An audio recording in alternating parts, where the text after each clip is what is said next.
Welcome back, everybody. We're starting Days of Noah number 17. And as usual, we'll do a quick review of the last lecture. The last lecture was predominantly on Eastern mysticism.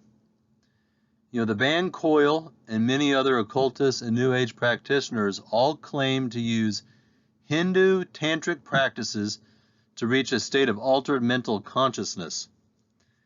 And as it turns out, almost every occult practitioner that I've studied in the last 5 to 10 years, for the most part, are fairly steeped in the Eastern mysticism training.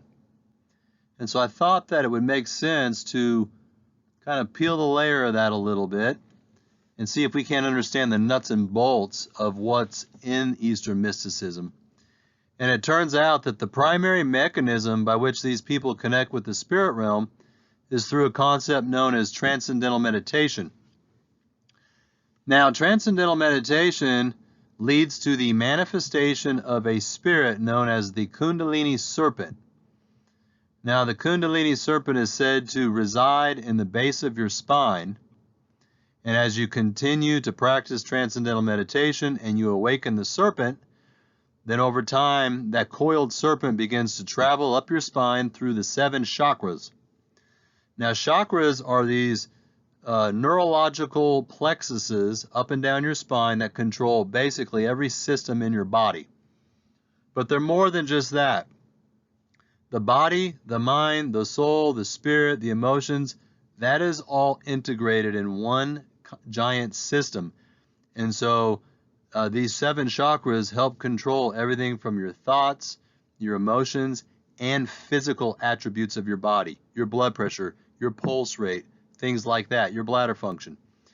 And so as the Kundalini begins to travel up the 7 chakras, it'll go through the pineal gland and into the crown chakra of the head, and eventually the person will achieve what is referred to as the Kundalini awakening, which is this concept of being enlightened and becoming one with the universe and one with the divine.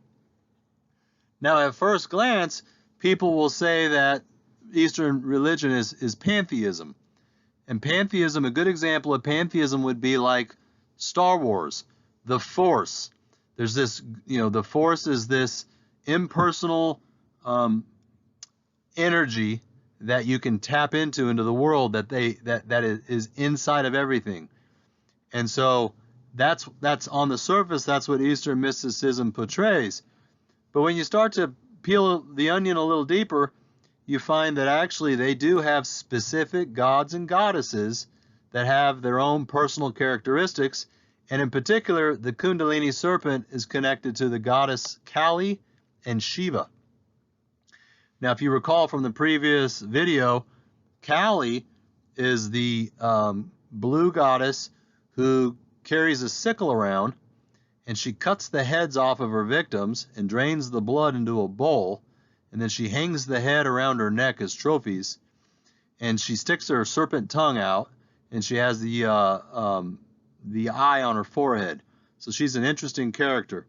And Shiva is similar. Now, Shiva is the goddess of destruction and rebirth, and Shiva is known for doing the dance of the Nataraja, which is this ecstasy dance that causes destruction and rebirth and symbolizes reincarnation.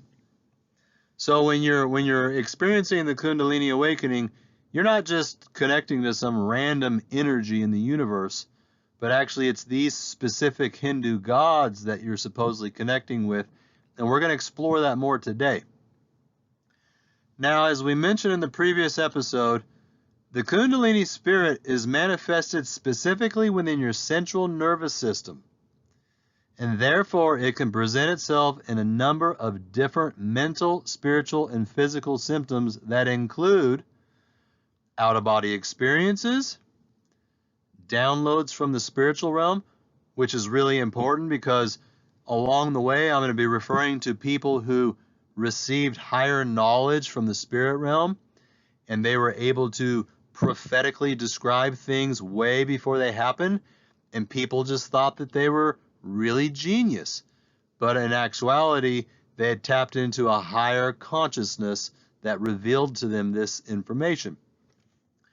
Also, people with the Kundalini will receive past life experiences. And I described how that is really the past life experiences and memories of the entities that have now entered through the body, through the central nervous system, who are able to download their own memories and their own experiences into your brain and your thought life. Another interesting one is this grandiose feeling like you're a special, enlightened, chosen one. And we'll see this time and time again throughout history when it comes to the rulers and the cult leaders of time. Most of the Charles Mansons and Jim Jones and Adolf Hitlers, when you study them, they dabbled in all this stuff, and they came to a place where they believed that they were spiritually chosen to lead people, and it almost always leads in something terrible. It always leads to death and destruction and sacrifice. Other symptoms are going to be neurologic symptoms such as an electric current traveling up your spine, numbness and tingling throughout your body such as peripheral neuropathy, tremors, that's shaking of your hands and your feet, involuntary jerking of the body parts such as catalepsy. And then also, because the central nervous system regulates the sympathetic nervous system, which is the fight or flight situation, a lot of people can begin to experience that fight or flight symptoms: fear, anxiety, panic attacks, claustrophobia. They may also have heart palpitations, things like this. Now, also, since it controls your thought life and your brain, we see strange dreams, lucid dreaming.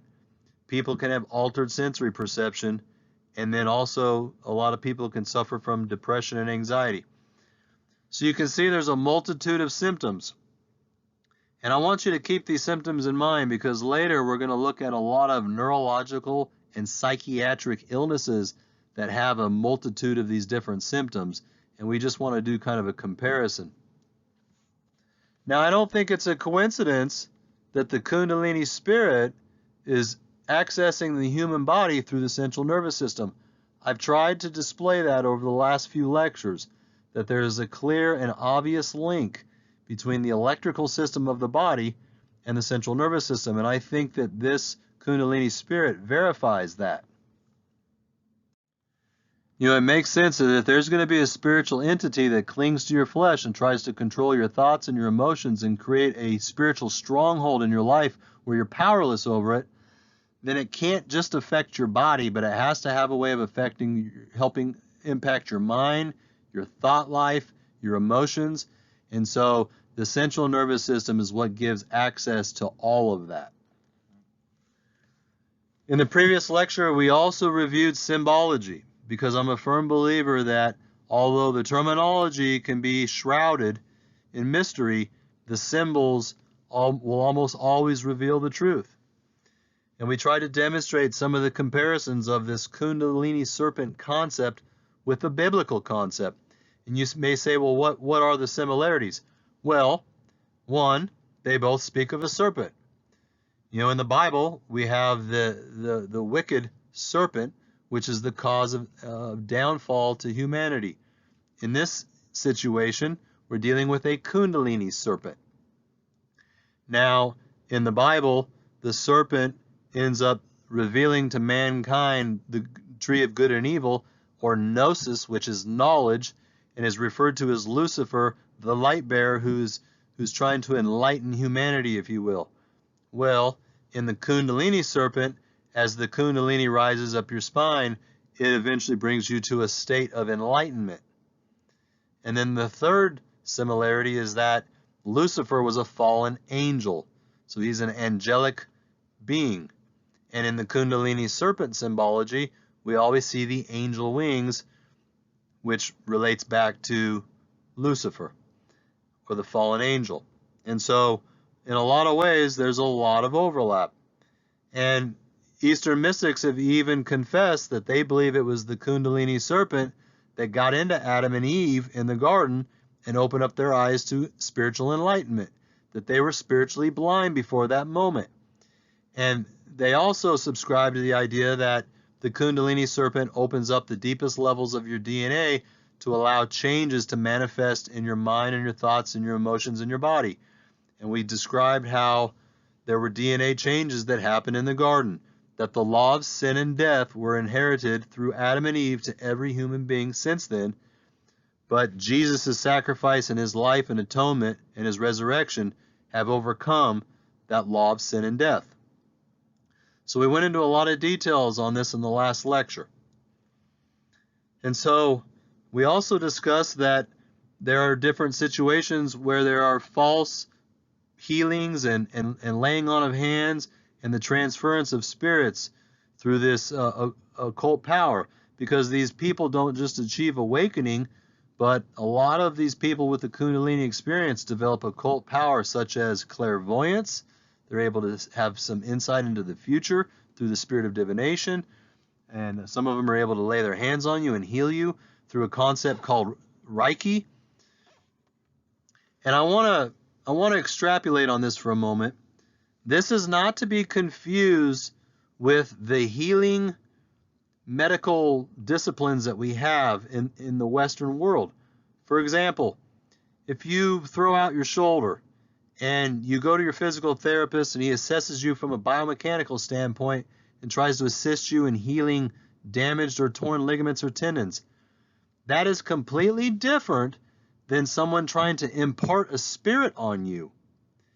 Same thing with a masseuse. If you're going now, and yes, it's true that you may find some hippy dippy massage therapists out there that are into the New Age movement. That doesn't mean that they all are. There's a lot of massage therapists that are just there to provide massage techniques that can help remove a knot from your neck. I mean, we've all suffered from strains and sprains and muscle issues, and a massage therapist can rub and work those areas out. They can remove inflammation and pain and swelling and so on and so forth. But that doesn't mean that they're trying to invoke or impart a spirit on you. See, when you go to a Reiki practitioner or someone who's in the Kundalini world, they're meditating over you, and they're actually trying to use transcendental meditation to draw from the spirit realm to impart a spiritual force through themselves into your body. And so that's totally different than going to your chiropractor because your sacroiliac joint is out and you need someone to do a manual physical manipulation of the joint. And so I want to be clear on you need discernment when looking at a lot of these different things. Now, unfortunately, a lot of Eastern medical arts, if you will, involve spiritual concepts where they're trying to invoke spiritual energy to heal you. An example of that is the Reiki. They don't just claim that they can heal the inflammation in your knee or your neck, but it'll also, the energy that goes into you will heal you emotionally. Well, your emotions are your mind and your will and your emotions, which is your soul. So now we're talking about transcending from a physical, fleshly healing to a soul and spiritual nature of healing. And that can only be done through a spiritual source. So it's something altogether different. Now, there are going to be people along the way that say, you know, Dave, what gives you the right to talk about these other groups and these other religions? And I can understand their perspective and their concern. And the only response that I can give is that the scripture says in 2 Timothy 3 that all scripture is God-breathed and useful for teaching, rebuking, correcting, and training people in righteousness. And right now I see the Western world has been captivated by a lot of New Age thoughts. And meanwhile, people are starting to fall away from biblical truths. And as a consequence, the whole world seems to be going to hell in a handbasket. And so, you know, the scripture is meant to rebuke false teachings and to help correct and train people in righteousness. And so when these different faith and religious systems come out with these with these different spirits that can cause all these symptoms and things, and also when they engage in their own interpretation of the Bible and make claims like Adam and Eve was infected with the Kundalini serpent, which was a good thing, and that Jesus Christ is really just an ascended master who was an enlightened Gnostic occultist, and that his sacrifice doesn't mean anything, then, then I feel compelled to look at their doctrines, look at what they say, and compare them to what the Bible says so that we can try and have an adequate biblical understanding. Now, one of the things we learned in the last lecture was that this Eastern mysticism played a huge role in the 60s movement. The 60s movement was really the tipping point for the secular movement of the United States in particular. This is when we really see the biblical values begin to decrease, and it's shortly after that that we begin to see laws passed in the United States that are banning the Bible from, the public arena, from education, and so on and so forth. And so we want to ask ourselves, how did the 60s movement get to where it did? And a lot of it has to do with this Kundalini spirit. The 60s hippie movement was a perfect medium for this spirit to be integrated within Western culture. And men like Aldous Huxley, Ron Hubbard, and famous psychologist Timothy Leary were instrumental in propagating the usage of LSD and transcendental meditation. That's quite a combo there. And meanwhile, the musicians like Jimi Hendrix, who were singing songs about, Purple Haze, and the Beatles, who were singing the songs like Lucy in the Sky with Diamonds, which is about LSD, and bands like The Doors, which are singing charged songs like Break On Through to the Other Side, referring to the spirit realm. The music helped bring it all together to complete the fulfillment of really the book of the law. This goes back to Aleister Crowley in 1904. He did the mother of all rituals in Egypt, and he made contact with Horus, the sun god, who he identified later to be Lucifer.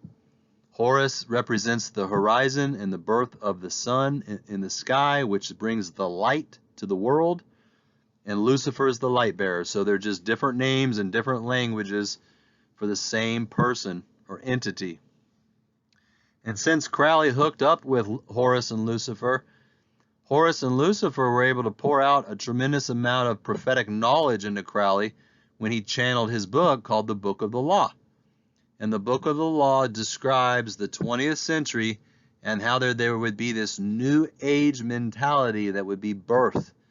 It was called the New Eon, the Eon of Horus or Lucifer. So it's basically Satan's time. It's the word eon means age. So the age of Horus means, the Eon of Horus means the age of Horus. It's his age. It's a new age for him to manifest himself on this planet. And so you have to take the last 100 years and put them into context with understanding that. And the ultimate maxim of the book is that we will do what thou wilt, is the whole of the law. And to turn away from biblical principles and biblical values.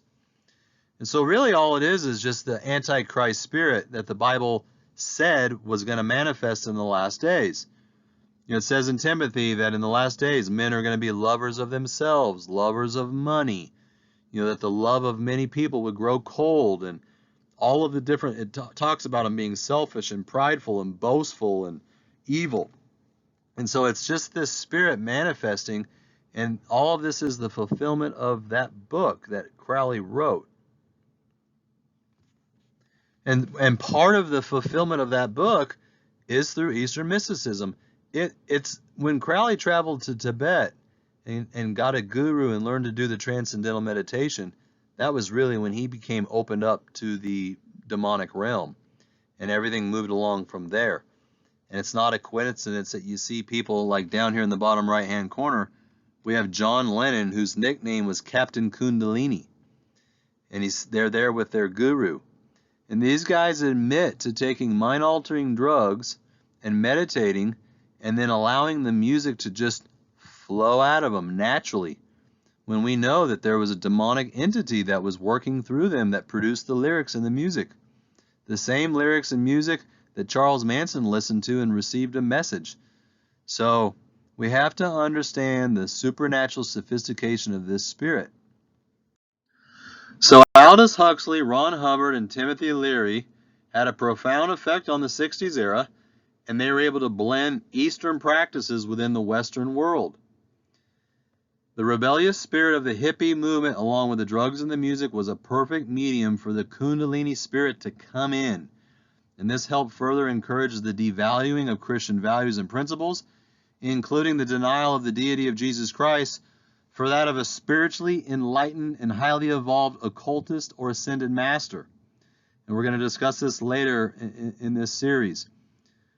We also showed how the psychedelic colors and the mannerisms and the drug-induced meditation of the hippie area partially originated from the Eastern religions, and we're going to discuss that today.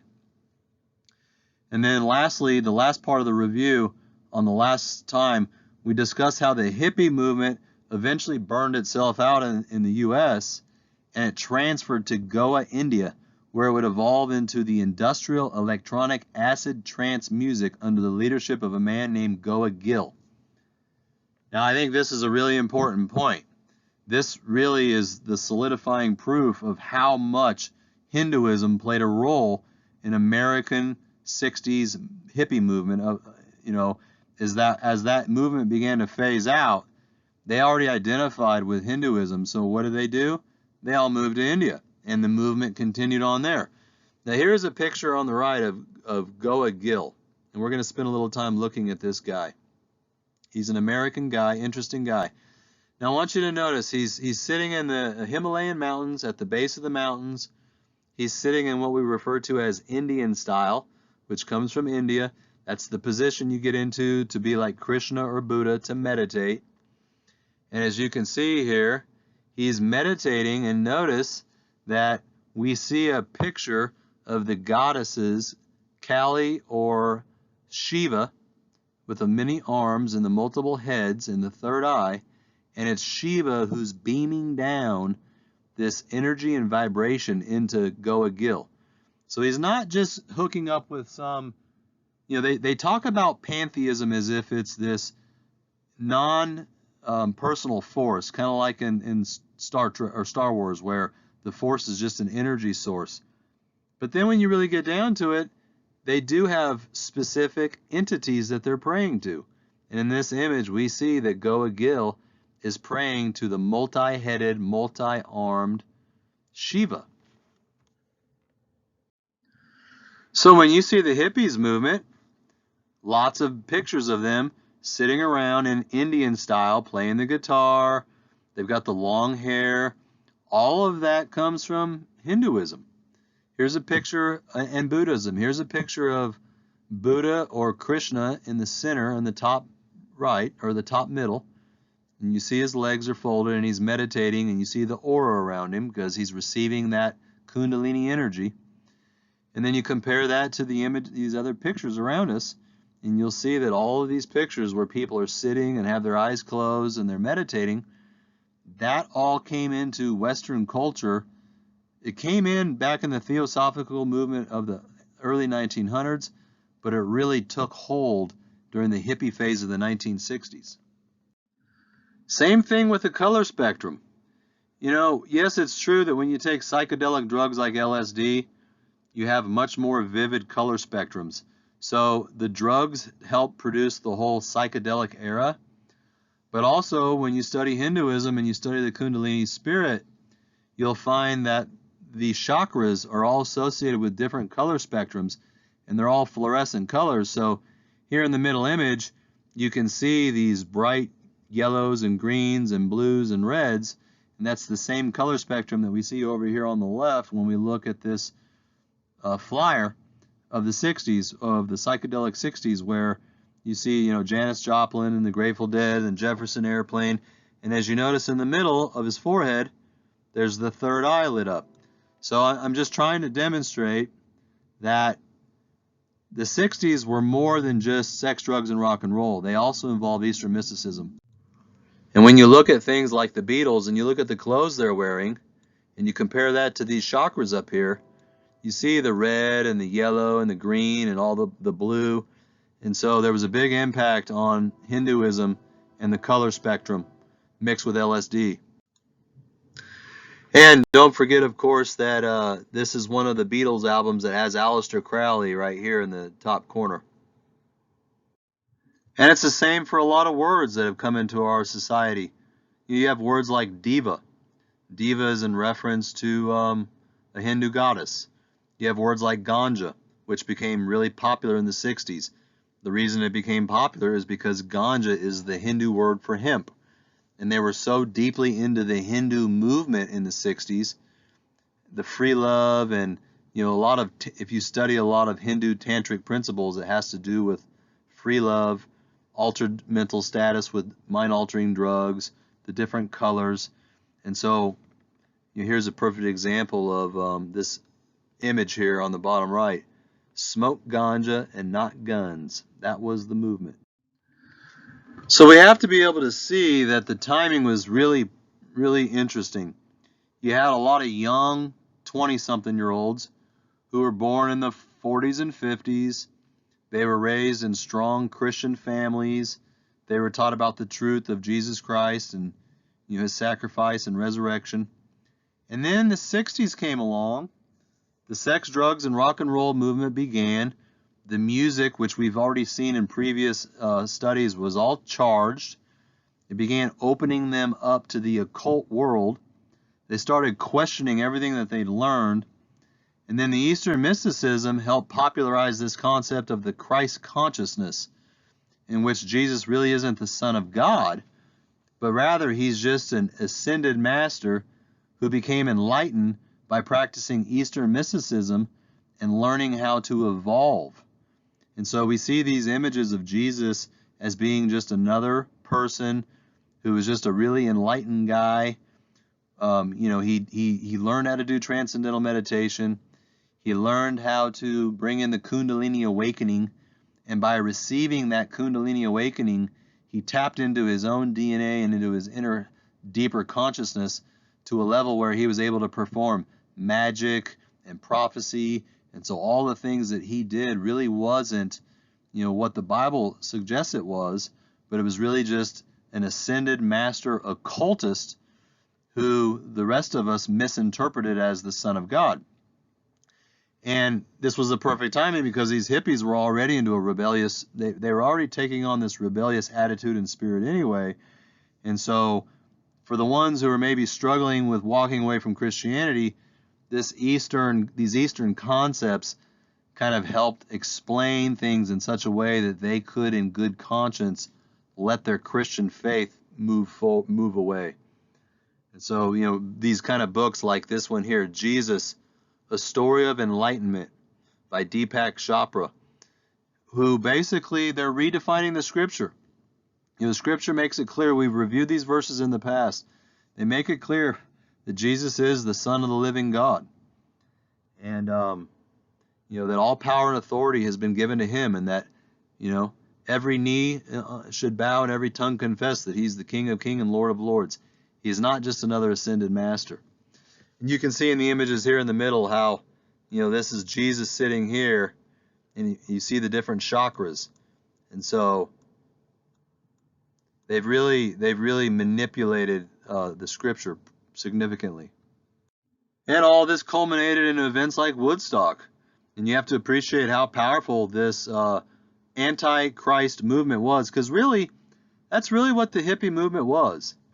The sex, drugs, rock and roll, and Eastern mysticism movement was away from conservative values and a movement towards more liberal values.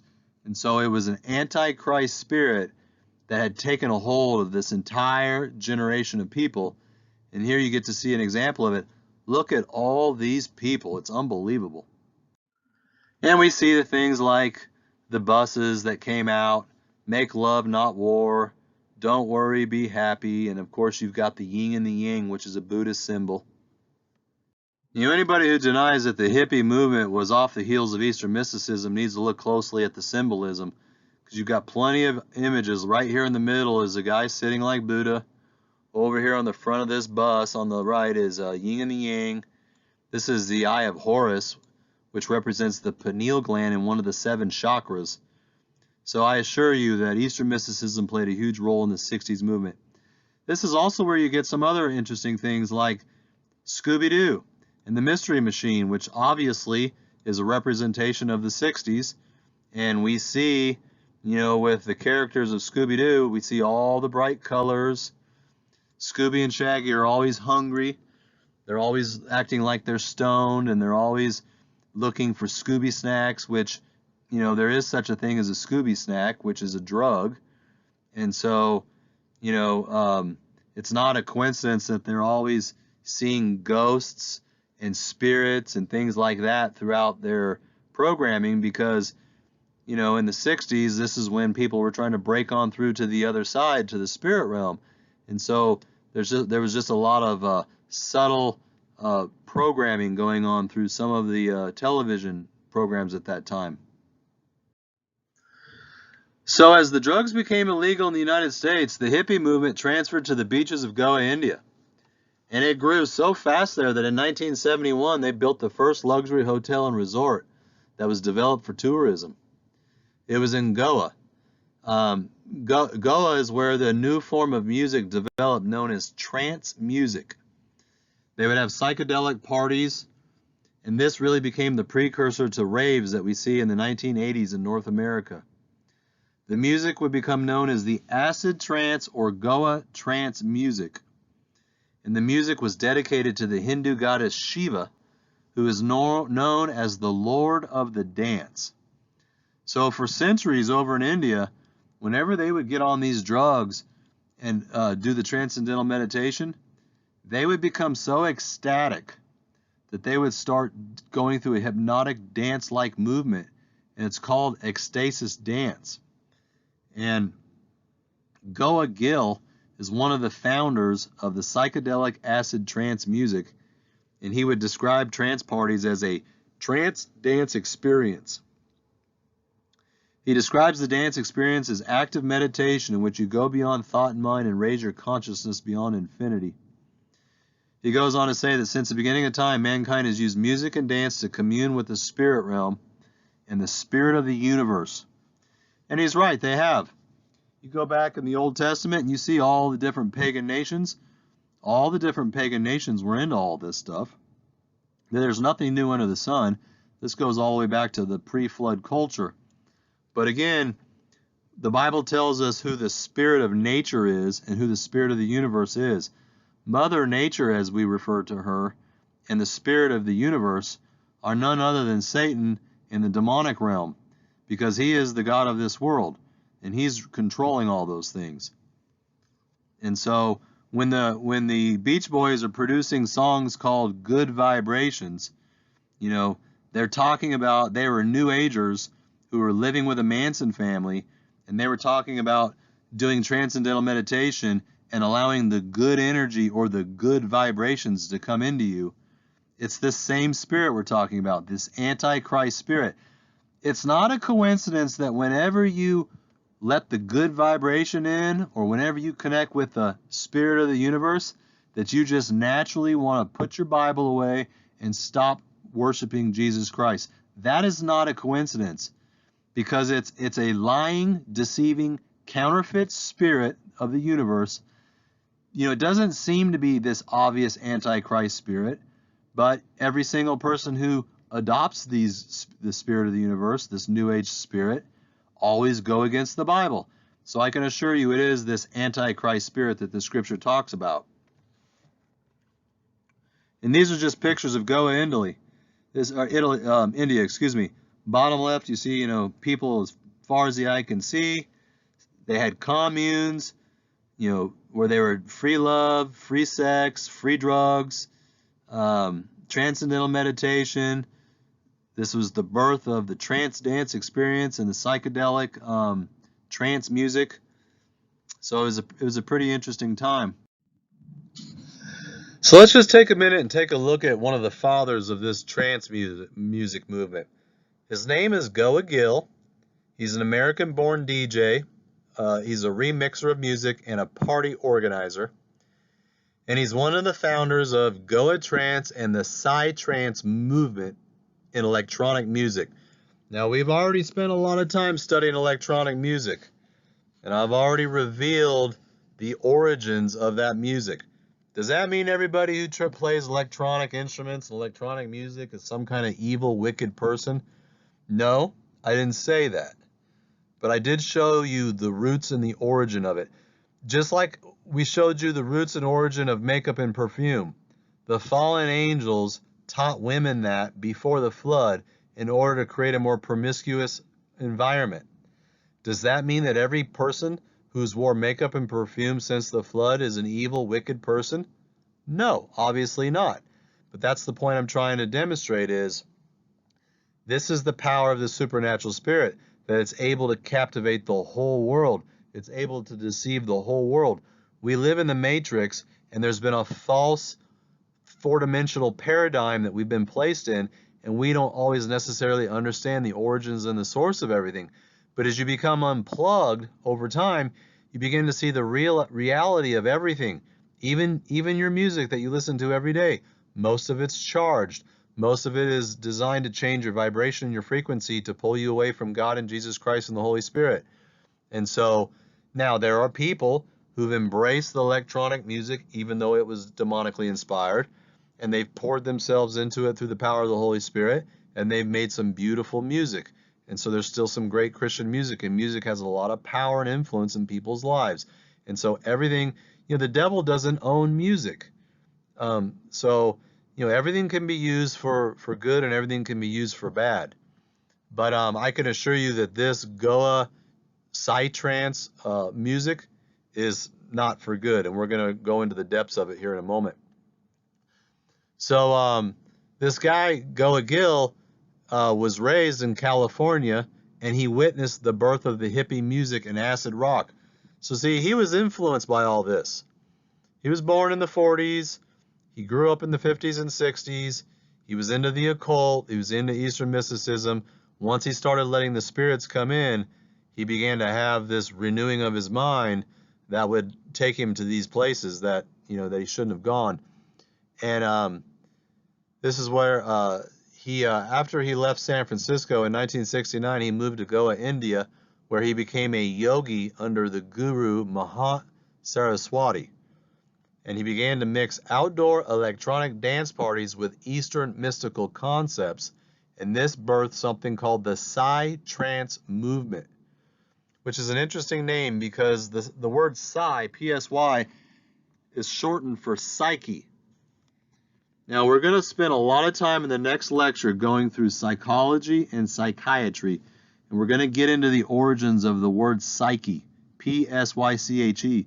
That's a biblical term that's been taken from the Bible. The word psyche actually means the soul. Now, we've reinterpreted today to mean the mind, but if you remember, the mind, the will, and the emotions make up the human soul. So the Psy-Trance movement, that word Psy, that Psych-Trance means the soul, the trance of the soul movement. So this is what Gil Goa had to say. When I come to one of my parties, I set up my altar, I sprinkle the holy water, I recite the holy mantra, and I make the offering to the cosmic spirit Shiva, and then I start the music. The music and the whole party becomes an offering to the cosmic spirit. May Lord Shiva Nataraj, Lord of the dance, come to this place and bless everyone. Then the dancers, the music, the DJ, and the spirit all become one. When after the offering, everything starts to move in one vibration and one frequency, and it is as if a cosmic mind has come over the party and everyone becomes a part of it. Now I want you to, this is important. We really need to peel this onion and unpack this experience. This is really an amazing manifestation that's taking place, and he's not exaggerating when he says these things. I want you to really embrace what he's saying here and take it for face value. He comes to the party becomes the altar, the dance floor becomes the altar. He sprinkles the holy water. This isn't the holy water like in the Bible. He recites the holy mantra. So basically he's taken you can tell he's taken the principles of the Bible and he's doing it, he's reenacting it in an Eastern religious way. The mantra, we already know what the mantra does. The last time we studied the mantra was when Kenneth Grant taught that you could say the mantra and look in the eyes of Lamb and astral project out of your body and into the alien's head. So that's what a mantra is. Remember, the mantra and the tantra make the yantra, which is the henosis or the union of spirit with man. And so what he's doing here is he's preparing the henosis or the unification of spirit and man by setting up the altar, sprinkling the holy water, reciting the holy mantra, because the words have power. That's why Jesus said, by your words you'll be justified, by your words you'll be condemned. That's why in a satanic ritual, it's not just enough to put up the hexagram and the wind, fire, and earth and the planetary alignments and cut yourself and get the blood. You've got to speak the words. The words have power. So this guy recites the holy mantra. He makes the offering to the cosmic spirit. You say, well, what's the offering? He's not doing any blood sacrifice or any sex rituals. The offering is everybody in the room on the dance floor. They are the offering, because they're going to be the ones who are going into the trance in a moment. And then he says to the cosmic spirit, but in a moment he's going to define exactly who that cosmic spirit is, and it's Shiva. And then he starts the music. Now remember, the music's charged. It's got demonic energy flowing through it. The music is at a right frequency and it's at a right vibration that will travel through your body, through the Kundalini spirit, in your central nervous system, through the 7 chakras, which are connected to all the neurotransmitters and are connected to your DNA, and which affect your double alpha helix coil and work through your DNA like an electric coil transmits electricity. And so then he goes on to say who the prayer is going to. May Lord Shiva, Nataraj, who is the Lord of the dance, by the way, come to this place and bless you. Now we're going to study Lord Shiva later when we get into CERN. You've heard me talk about CERN, the hydrogen collider, in the past in relationship to Shiva.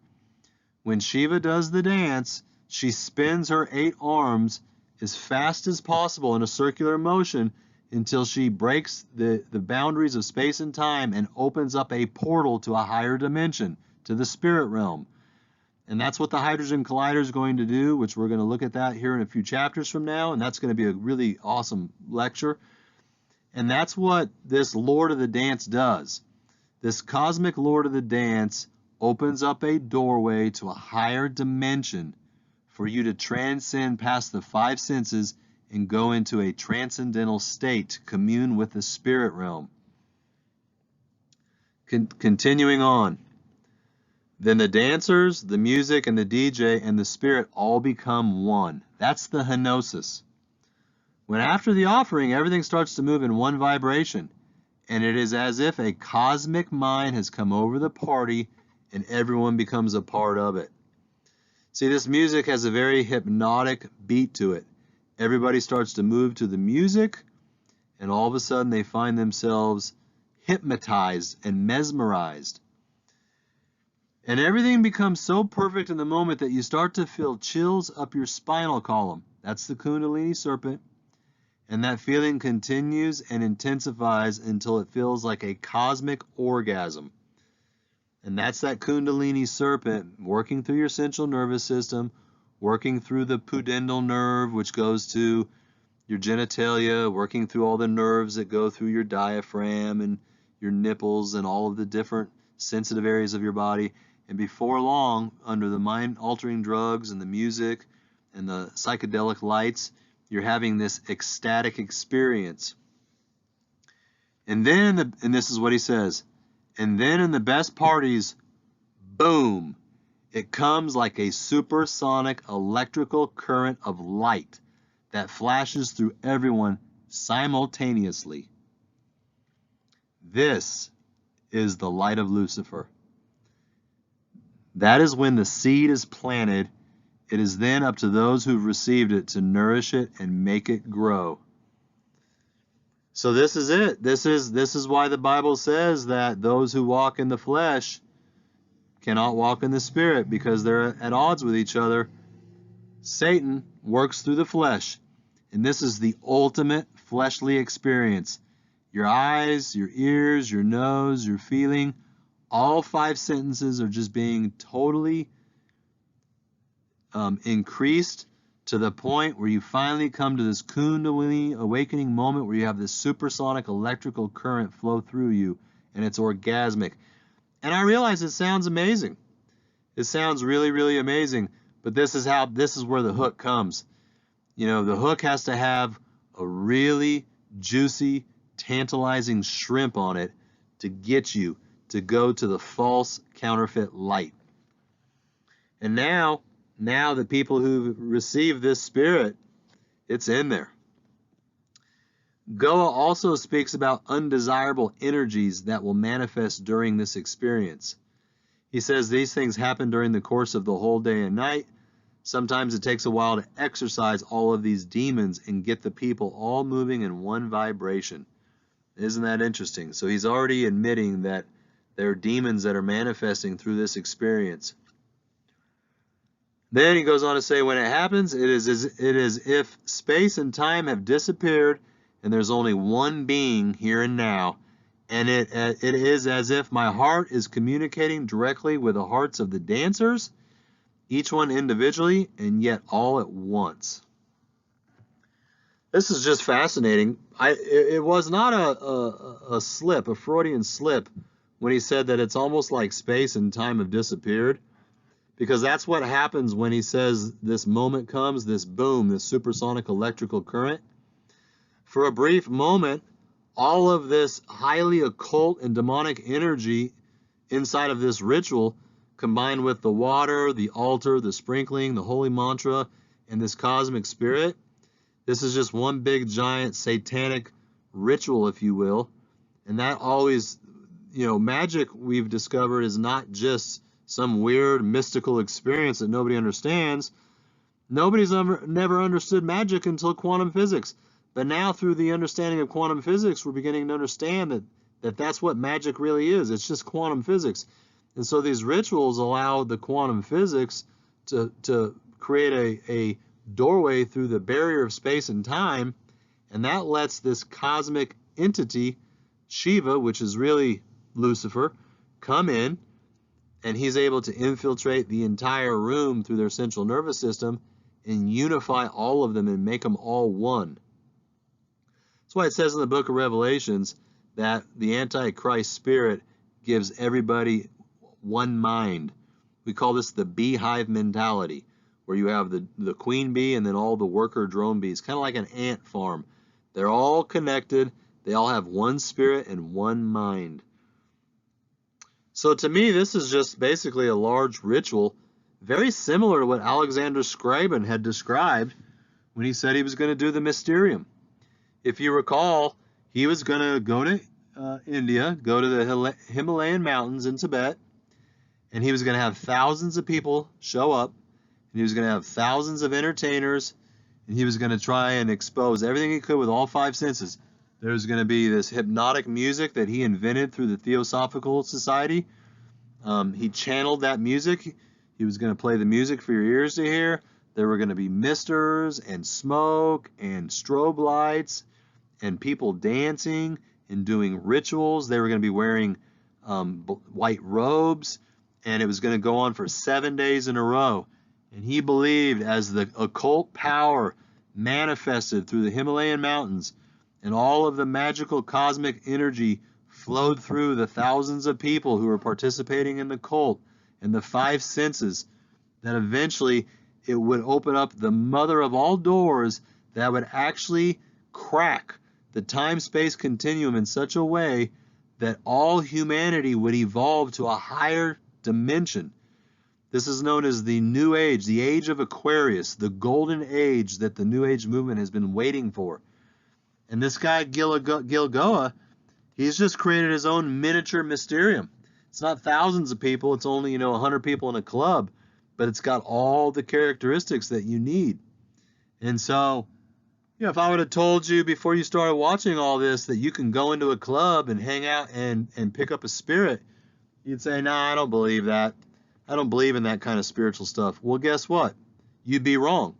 Because right here, as you see, there is rituals going on. The music, the drugs, the offerings that's being taken place, that is all coming from a supernatural spirit that has one goal in mind, and that is to keep you from wanting to accept Jesus Christ as your Savior.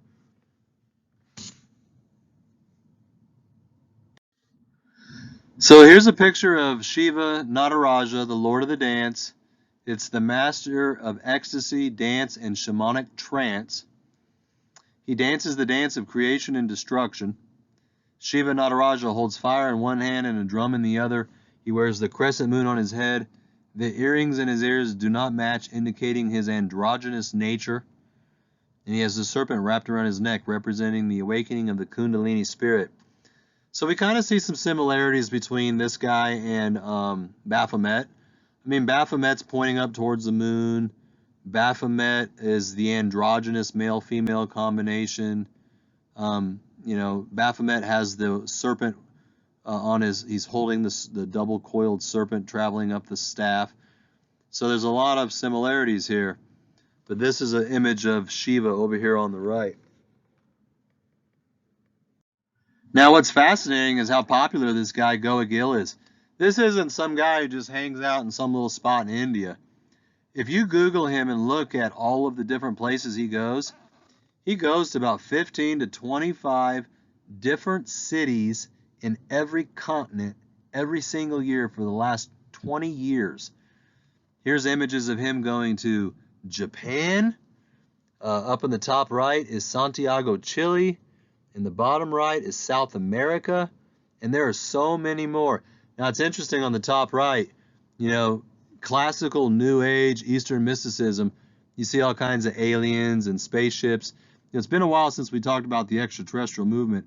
I'm going through all this for a reason, because we're saving the best for last. When we get to the extraterrestrial movement, I'm going to begin revealing and breaking down all of their ideology and worldview. And if you don't understand all of the occult and the New Age and the Eastern mysticism, you're not going to believe any of it. So we're having to build a foundation. You have to know what all those things are so that when we get to the ufology, it'll all make sense. But it's not a shocker that he's got all of this weird alien stuff on it, because that's always part of the agenda. But this guy's been going worldwide sharing these experiences and this music with people. You know how many people have picked up this Kundalini serpent spirit through this guy? Now this is kind of interesting. Gil is one of the most experienced psychedelic trance DJs today, along with his wife Ariane, who is a master in percussion, and she's got rich knowledge of Western African music and dance. So there's a lot of paganism and a lot of weird shamanism in Africa. So that's going to be a real nice blend with the India Psytrance movement. Together they become an icon. They're the leaders in their field in electronic trance dance. Now I'm trying to break down things in layers for you. Before I show the origin of electronic music through the Russian occult Soviet system that produced electronic music, it was producing all of the eerie, weird sounds of aliens and all the demonic stuff, and a lot of it's charged. It's what gave birth to the industrial music industry with people like Genesis P. Orridge and Throbbing Gristle and Coil. So the electronic portion of it is one layer of demonization, but now I'm bringing in this second layer of trance dance, techno dance, where it's the hypnotic music itself and some of the Eastern mystical transcendental meditation concepts that are being merged with the electronics. So you have to see the sophistication of this spirit. The spirit evolves over time. It may create one technology over here in the West, and at the same time create another technology over here on the East, and then it'll merge these technologies together to give you this technology squared, if you will, totally enhanced, technology that blends all of these concepts together. And that way you can take over and have more control and power. So these two, Gil and his wife, have been part of a group that they call the Nomos, N-O-M-M-O-S, for over a decade. And they recorded an album called Primal Meltdown.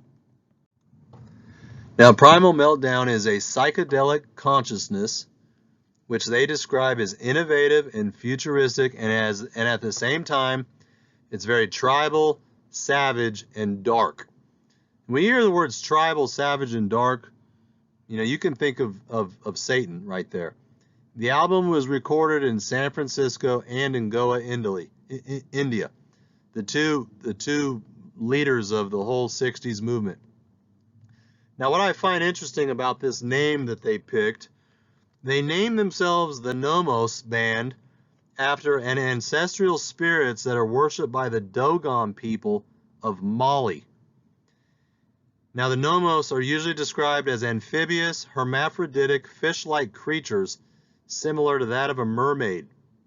Folk art depictions of the Nomos will show creatures with humanoid upper torsos and a fish-like lower torso and tail, and they're referred to as the masters of the water and the teachers. The Dogon people hold the belief that the Nomos were inhabitants of a world circling the star Sirius, and the Nomos descended from the sky to earth in a vessel accompanied by fire and thunder. The Dogon tribe allegedly believed that all of their astronomical knowledge came from the sky gods from the star Sirius. So now we're getting into a little bit of this extraterrestrial movement, and there's some overlap here with the Genesis 6 thing, in my opinion, because first of all, Gil and his wife, they've named their band the Nomos. If you look over here to the right, it's obvious that that's a gray alien. It's not got a perfectly round head. It's a little bit of a different version, but nonetheless, it's a gray alien. It's got a big gray head. It's got 3 fingers, and you can see that little symbol in the top right. That's a sigil. They drew that when they were under, transcendental state. So the enemy charged and inspired that. But they named themselves after this group in Mali. And the Nomos are these ancient gods, these spirits that the Dogon people worship, and they're mermaid type entities. Now I want you to compare that to what we learned in like the 5th or 6th lecture about how in the Old Testament in 2 Samuel, the Philistine people worship the god Dagon, not Dogon, but Dagon, D-A-G-O-N. And Dagon, we found archaeological remnants of Dagon, and he is a merman. So think about that for a second. In the Bible, in the book of Samuel, the Philistines, which Goliath was one of them, he was a Nephilim, the Philistines worshipped a half-human, half-fish named Dagon. Now we have the Nomos, which are worshipped by a group of people called Dogon, who are worshiping mermaid-type entities. So can you see how the mythology survived the flood and passed down to these different paganistic groups? This is clearly a knockoff of the Bible. It has to be. You can't tell me that the Dogon worship a hermaphroditic mermaid, and then in the Bible, the Dagon is the god of the merman. That's more than a coincidence. The other thing we see here is some of Egyptology crossing over, because I discussed in the past that all the mystery religions from Babylon, after the flood, we have the nation of Babylon is reborn. All of the pre-flood mythology was rebirthed through Babylon, and then from there it went to Egypt and Medo-Persia and Rome and Greece. But Egypt, they were the all-stars. They're the ones who perfected it. And they believed in the star Sirius. They believed that Satan, or Set, was the god of Sirius, and all of their mythology comes from that star system. And that's why, same with a lot of the secret societies, like the Masonic societies. Remember, we have the Eastern Star, which is the female Masonic group who worship the star Sirius, and they have the the five-sided pentagram pointing down is their official symbol. We've already talked about the Masonic, religion, if you will, that it's Luciferian in nature.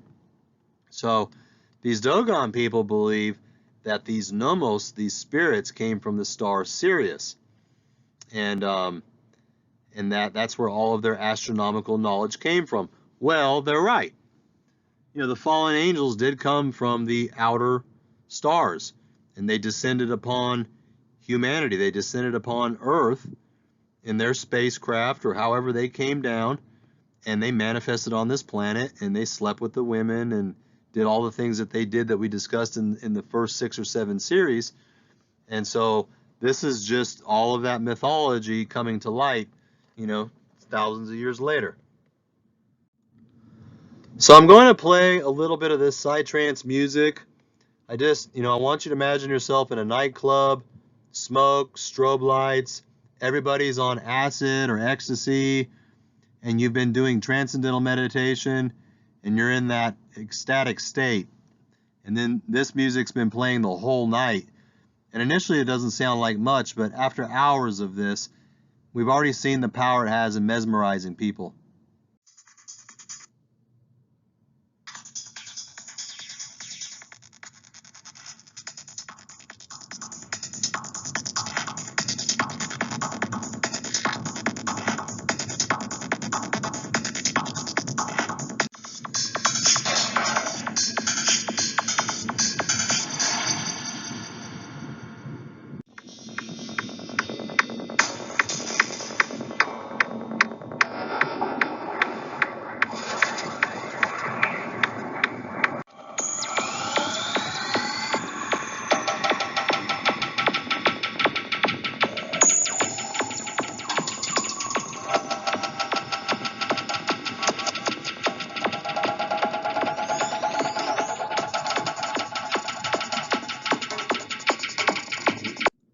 So as you can see, there's a lot of different flavors to it.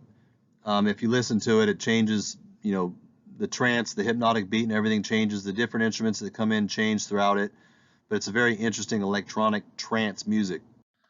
So if you take a look at Gil Goa's picture here of the Nomos, you'll notice that in their forehead is the picture of an entity. It almost looks reptilian, if you will. You can see here is the face right here.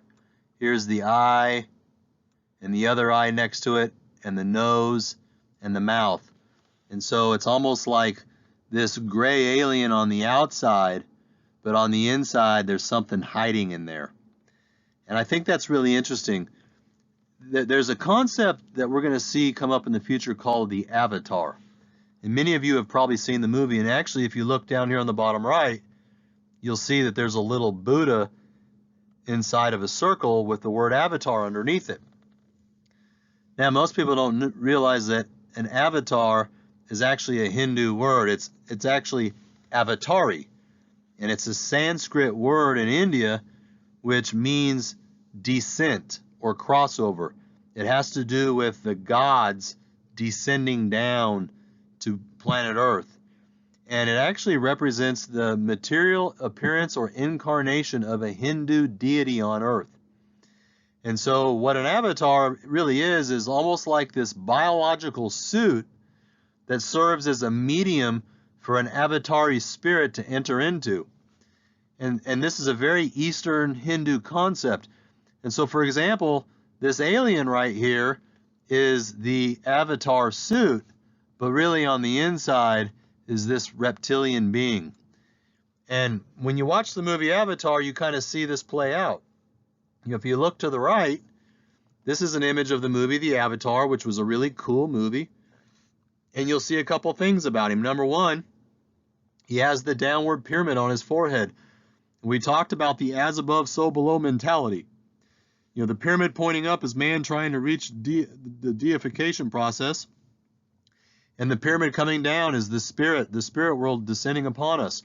And so this image coming down represents that he has a deity that's entered into this body. And if you've seen the movie, This is just a biological suit. It's really the man's spirit that's been uploaded into this machine, this avatar.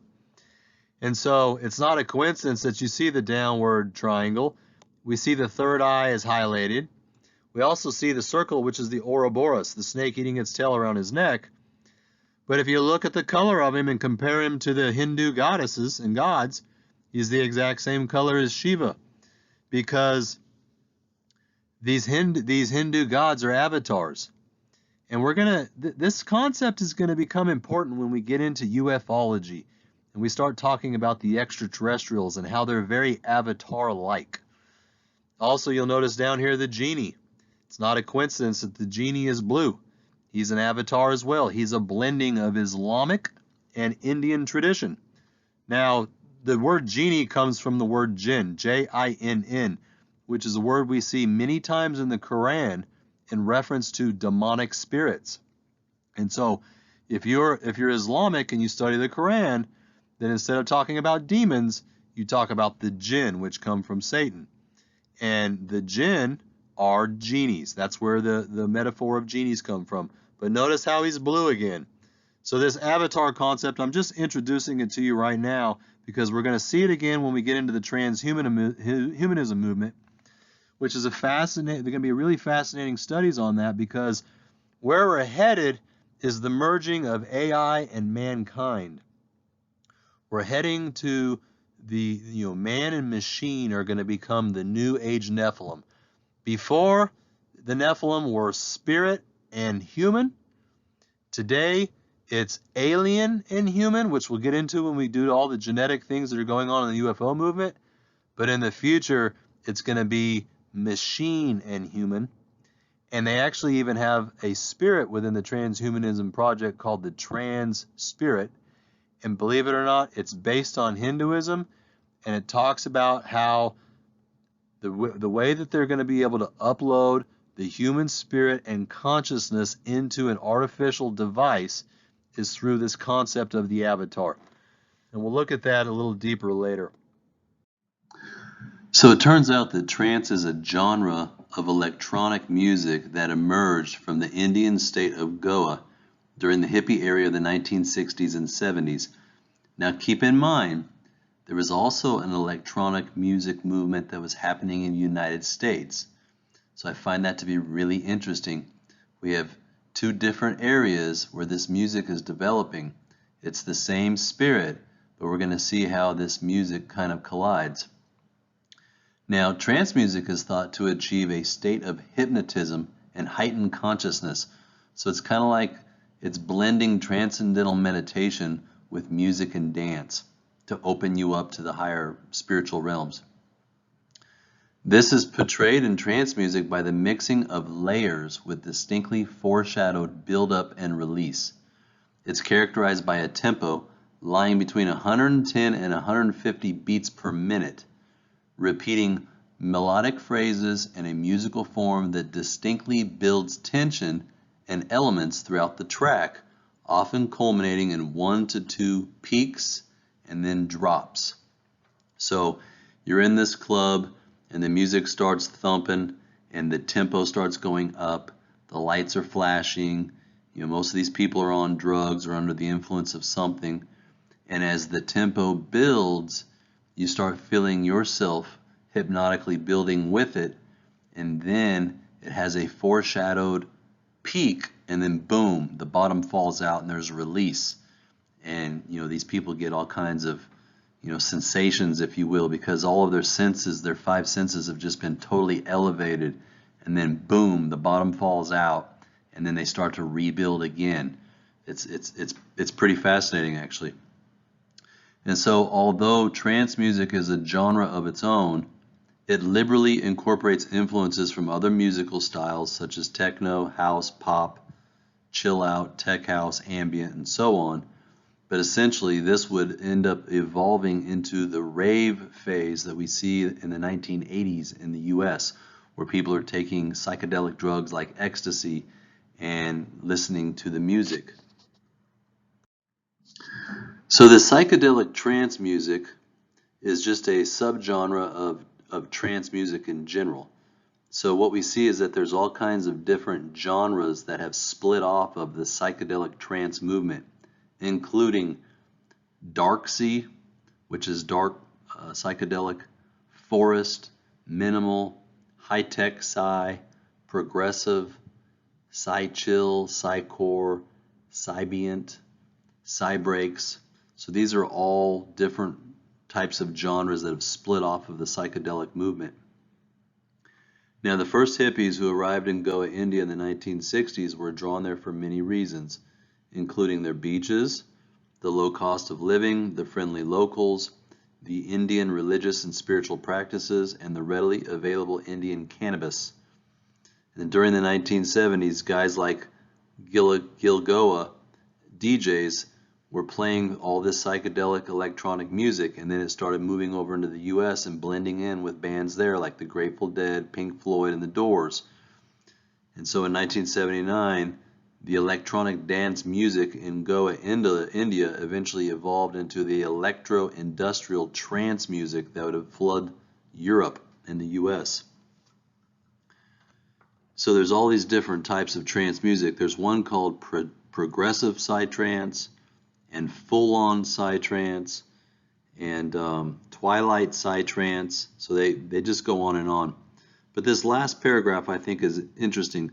They have one called dark psychedelic trance, also known as darksy.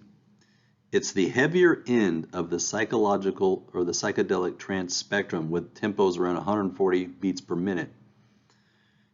And it has different styles. Psy-core is fast and crazy, where high-tech is more bouncy and glitchy. But notice what they're characterized by.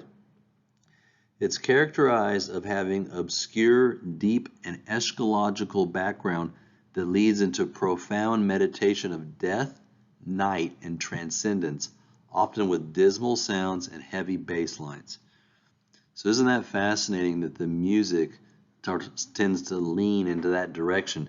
And that reminds me a lot of the industrial music that Genesis P. Orridge and Coil and them play. So I think this is an excellent time to do a review of what we learned in lecture number 14 with the industrial electronic music that was happening in the Soviet Union and the United States. The development of the Soviet electronic music combined with acid punk rock bands like Throbbing Gristle birthed a new era of industrial electronic music.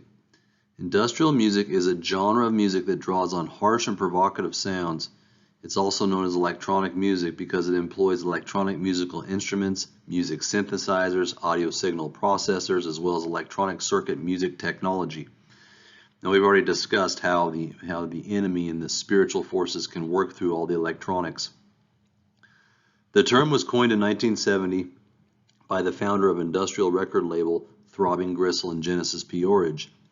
It traditionally involved themes such as fascism, sexual perversion, and the occult, and furthermore, an interest in the investigation of cults, wars, psychological techniques of persuasion, serial killers, and unusual murders carried out by children and psychopaths. It also focused on forensic pathology, concentration camp behavior, and the history of uniforms and insignias, which we see in a lot of German Nazism. And it was involved in Aleister Crowley's magic. So here we have in the United States, off the heels of the Soviet Union electronic era, but mostly this is happening in the US, we see the music form into this pattern where it's involved in these dark topics. Over time, industrial music has expanded into many subgroups or genres such as punk rock, noise rock, sledge metal, dark ambient, industrial hip-hop, techno, witch house, acid rock, death industrial, and power electronics. Groups such as White House, who specialize in extreme electronic music or anti-music, have been referred to as the most brutal and extreme music of all time. They focus their lyrics and imagery on sadistic sex, rape, misogyny, serial murder, eating disorders, child abuse, neo-Nazi fetishism, and other forms of violence. Everything that's deeply demonic. Examples of early industrial music are Frank Zappa, Pink Floyd, Jimi Hendrix, Throbbing Gristle, Sister Machine Gun, Nine Inch Nails, Marilyn Manson, etc. So, And then this next paragraph is really interesting. Dark ambient, which is a form of this electronic industrial music in the U.S., is an ominous, dark droning and gloomy overtones. It often has strong occult tendencies with a particular leaning towards magic, as expounded by Aleister Crowley in Chaos Magic, which often gives the music a ritualistic flavor. Dark ambient consists of evolving, dissonant harmonies of drones and resonances, low-frequency rumbles with machine sounds for the purpose of evoking solitude, melancholy, confinement, and isolation. Now I want you to keep this in context with dark psychedelic trance, which is coming from an entirely different genre of music and a different group of people. Dark trance is the heavier end of the psychedelic trance, characterized by having obscure, deep, and more eschatological background that leads into profound meditation of death, night, and transcendence, often with dismal sounds and heavy bass lines. So I just find this absolutely intriguing that you've got two different groups of people on different sides of the planet who are using the electronic music. One of them are going into this more industrial music where they're using all these machines and these weird synthesizers to produce all these electronic frequencies, and it produces melancholy and confinement and isolation. And meanwhile, on the other side of the planet, in India and in Europe, they're doing psychedelic trance dance music, and they're not using heavy machine sounds and things like that, but rather they're using these really fast-paced beats with these heavy bass lines, and it ends up producing profound meditation of death, darkness, and transcendence. So I think this is probably one of the greatest examples of the same spirit working in different groups of people, working in a different medium, but producing the same results. And I'm not going to read this again, but I just thought it was interesting. I went back to the previous lectures and I pulled the different descriptions of the American and Soviet industrial electronic music and all of the subgenres that they formed into, and included them on the left. And then on the right, I pulled all the Indian electronic trance dance music that was formed in Goa, India, and moved over to Europe, and listed all the different subgenres that it has on the right. So each of these, music styles, they're very similar. They use electronic music. They have occult backgrounds. But they're different styles, but they produce the same concept. They bring that demonically charged energy that flows through you and changes your vibration and your frequency level to be more aligned with the dark side and less aligned with the light. So this is where things get very interesting, and you're going to see a blending of a lot of different things. Number one, if you look on the front of this band, the name of the band is called Ouroboros. Well, an Ouroboros is the snake eating its tail that we see over here on the right. That's the name of an Ouroboros. That represents reincarnation and rebirth in the Kundalini serpent. So you can see that this psytrance band, that they're revealing what their story is just through their name alone, Ouroboros. Then you move over here to the right, and you see the Egyptian falcon. So now we've gone from having some Indian Eastern mysticism to some Egyptology in here. And then from there, it gets even more interesting, because here you have the unicursal hexagram, which is down here. This is the hexagram that Aleister Crowley invented. This is a sigil that Aleister Crowley invented. So now we're dealing with an English ceremonial magician and occultist. But we know he was steeped in Eastern mysticism. So this band is showing a lot of diversity. And then, of course, we see the pyramids facing up and the pyramids facing down, which is the six-pointed hexagram that you use in witchcraft and the occult. So this is, the very interesting music. Down here we have an eyeball. Looks a lot like the eyeball that they used when they put into the ANS synthesizer. And I'm sure there's all kinds of hidden symbols. Here's a face. And so this band, Eternal Return, they're talking about the spirit realm. This is one of the things they say on the cover of their music. The biggest heavyweight, like when one day or at night a demon slipped into your solitary loneliness and said to you, "This life as you now live, You will have to live again and again countless times, and there will be nothing new about it, but every pain and every desire and every thought and sight and all the unspeakable little and big of your life must come back to you, and all in the same series and episode, and also this spider and moonlight among the trees, as well as this moment and myself.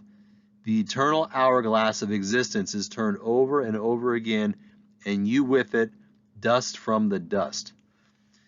So you can imagine, obviously, there's a kind of a deep and depressing message enshrouded in here. Number one, they acknowledge, these people are into this Eastern mysticism and the occult. They acknowledge that there's demons involved, that this is a demonic situation. And look what the demons bring. They bring solitary loneliness.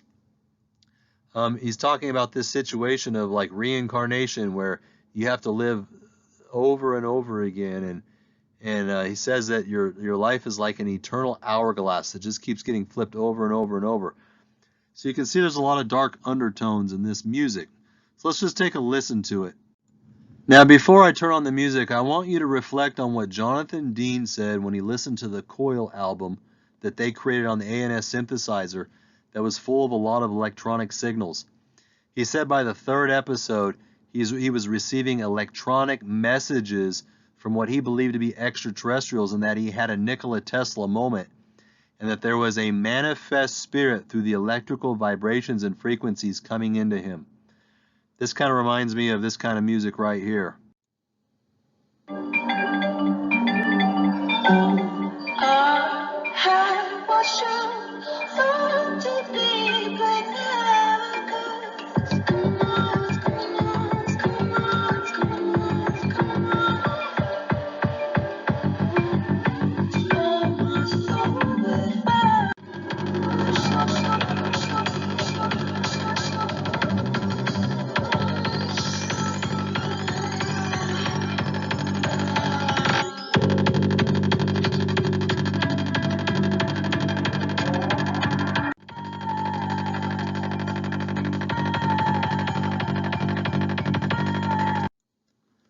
Now you may say, it just sounds like a bunch of thumping sounds. But look at the expression on this album. Look at the symbology.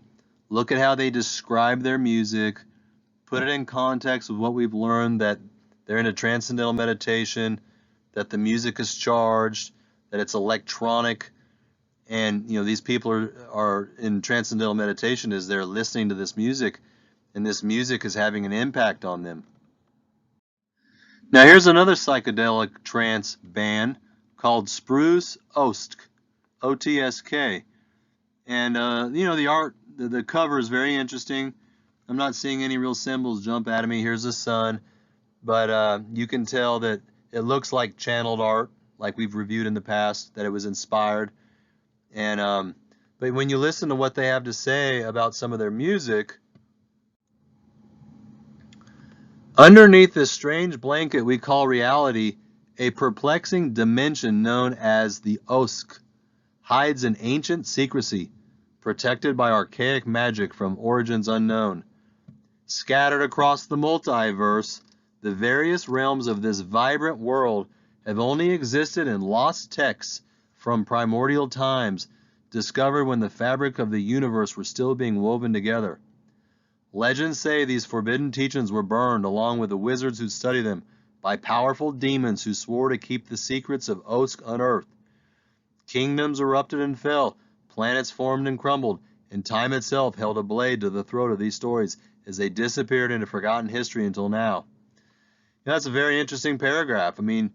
Once again, they're talking about a perplexing dimension, a higher dimension underneath our reality. They're talking about this ancient secrecy that goes all the way back before the flood, ancient archaic magic, the multiverse, primordial times, just a lot of interesting concepts. They're talking about the forbidden teachings like Hermes Trismegistus, which is what Aleister Crowley is all about. And then once again, we see the powerful demons. It always involves these demonic spirits. And we'll continue on. From the deep ice caverns of Norway An auditory innovator by the name of Spruce invites us on a profound journey through the buried plains of Osk. For the next hour and a half, we will be leaving the world as we know it behind and taking a brave step into a universe of unmatched symphony. See, what they're saying here is, this is like the Mysterium. This is a magic ritual that's been produced and charged for the listener so that when they get themselves into the right state of mind and listen to this music, they're going to leave our plane, they're going to astral project out of their body, and they're going to go to this perplexing dimension that they say is underneath this reality. And they're going to take a brave step into a universe of unmatched symphony, bizarre deities, yeah, that we call those demons and angels, melodic conundrums, fiery simscapes, and endless sound portals echo against each other in a dramatic orchestration that will excite our soul and widen our eyes. Some may call it psytrance, but others will be lost without definition. But one thing's for sure, this music is one of the most unique and interesting releases 2018 has to offer. It's going to be one wild ride. Wow.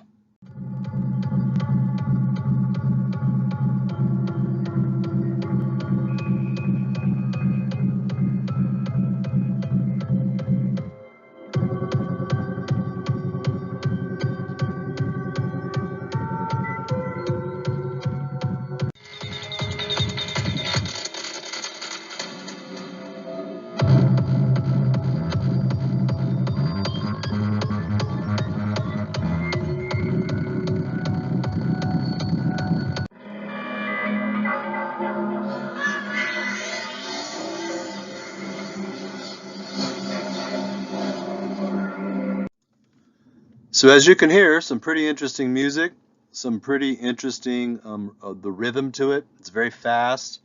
There's a lot of little electronic signals in the background that kind of sound like, R2-D2 off of Star Wars, that kind of electronic alien symbolism going on.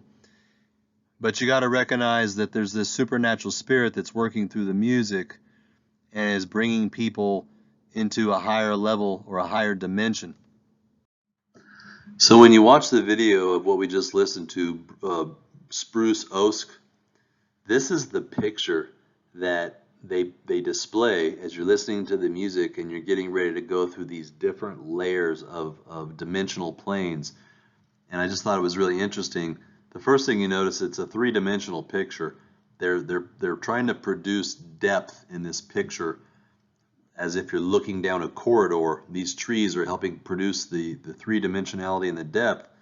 And then at the end of the corridor, you notice that you see the six-pointed star with a black facing down triangle and a light facing up triangle. That is kind of like the yin and the yang. You have the black and the white to oppose each other. And you have the upward facing triangle, the downward facing triangle, which is the as above, so below mentality, that what happens in the physical realm can manifest in the spirit and vice versa. And so what they're trying to convey in this picture is that when you listen to this music, you're not just going to be hearing sounds alone, but you're going to begin to experience a change in the dimensionality by which you're existing in.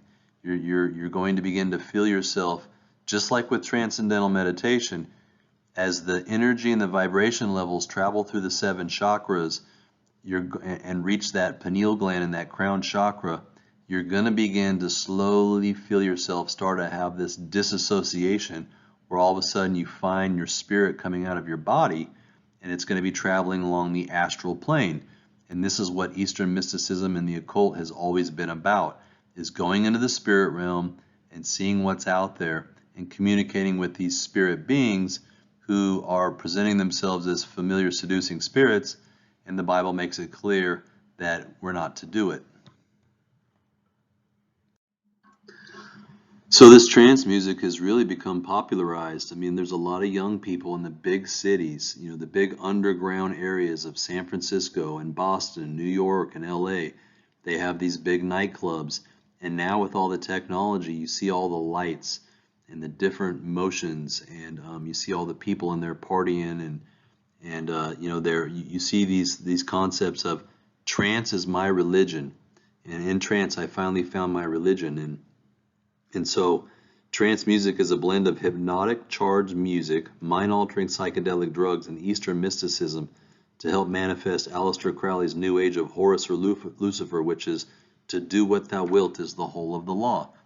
And the reason why they refer to it as my religion is because they feel so free and so enlightened, but they recognize that the music does have a spirit behind it. That's why they say it's my religion, that this is their church. This basically is a church, if you will, for the occult. So this is going to be the last slide, guys, and then the next lecture is going to be really interesting. We're going to move into psychology versus psychiatry and try to connect the dots with this trance music. But you know, the visual stimulus plays a large role. Here you can see in the top right-hand image that they have this three-dimensional object that you're seeing, and with all these laser lights and all of the light that's being emanated across the stage, they're really able to take you into, you know, a three-dimensional world. And so I think basically what we're seeing now is basically miniature mysteriums. You know, Alexander Scriven described something that he wanted to do 50 years ago, and he probably never dreamed that 50 years later, you know, people would be going to little clubs where you can fit 500 people, and they would just blast your senses on all five senses in such a way that they produce this transcendental psytrance music that opens you up to an altered mental consciousness, which is exactly what Scriven was always trying to achieve. So anyway, that's it for today, y'all. Hope you enjoy this one. We'll catch you on the next one.